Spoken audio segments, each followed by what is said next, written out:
America's e-waste is fueling a toxic trade abroad. A new investigation by the Basel Action Network (BAN) has shed light on the illicit trade of electronic waste, e-waste, from the United States to developing nations in Asia. The report, titled Brokers of Shame: The New Tsunami of American E-Waste Exports to Asia, reveals a disturbing trade of discarded electronics being shipped under false pretenses to evade international regulations. The report estimates that approximately 2,000 containers of e-waste, amounting to 33,000 metric tons, leave U.S. ports each month. BAN's analysis, based on trade data, shipping manifests, and GPS tracking between early 2023 and February 2025, suggests that these exports could be worth over $1 billion annually. Malaysia has been identified as the largest recipient of these shipments, though other countries like Indonesia, Thailand, and the Philippines are also involved.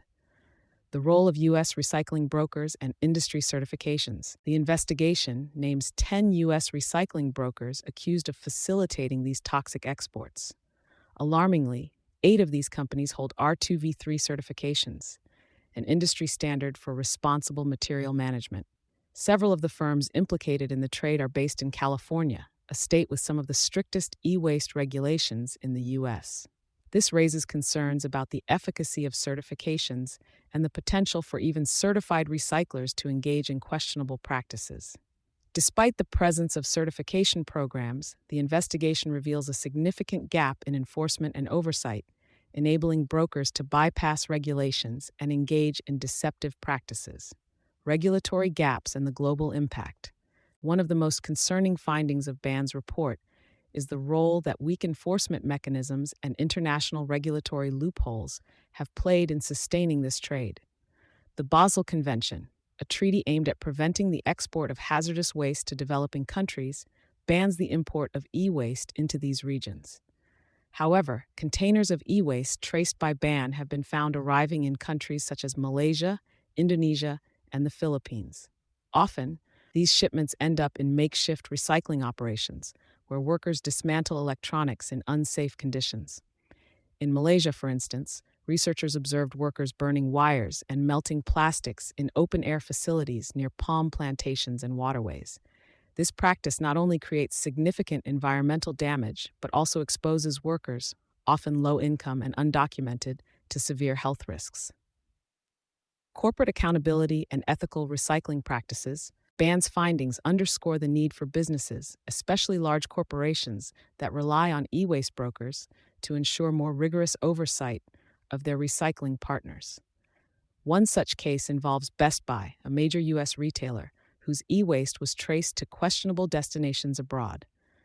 This highlights the growing importance of transparency and accountability in corporate e-waste management.